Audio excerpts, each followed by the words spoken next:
Welcome to Kenton Teaches. Enjoy the video. In this video, I will explain how to do a turkey feather mount. First, you'll need to gather your essential tools, including sharp scissors or a knife, and a strong adhesive like Bondo or hot glue. Next, carefully clean your turkey feathers. You can wash them with mild soap and water, then dry them with a blow dryer on low heat, smoothing them as you go. Finally, select the best feathers, ensuring they are undamaged and vibrant for your display.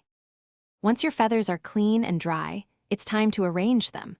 Lay the feathers flat on a sturdy surface, spreading them into a fan or your preferred pattern. Overlap the feather quills slightly to achieve a full, natural appearance, similar to how they would look on the bird. You can use push pins to hold them in place on a piece of cardboard while you work. A sturdy backing material, like a wooden plaque or thick cardboard, will provide a solid foundation for your mount. After arranging your feathers, secure them permanently.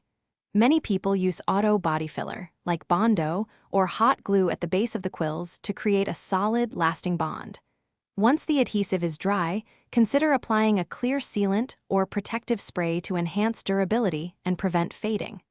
Attach a hanger to the back of your chosen display board for easy wall mounting.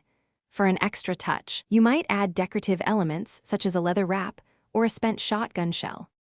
To keep your turkey feather mount looking its best, regular care is essential. Dust your mount periodically with a soft brush or feather duster, always brushing in the direction of the feathers to avoid damage. It's also crucial to display your mount away from direct sunlight, as prolonged exposure can cause the vibrant colors to fade over time. Proper maintenance ensures your trophy remains a beautiful reminder for years to come. And speaking of great finds, check the description below for a link to little trees, black ice, and other fantastic deals. Thanks for watching. Please subscribe if this video was helpful.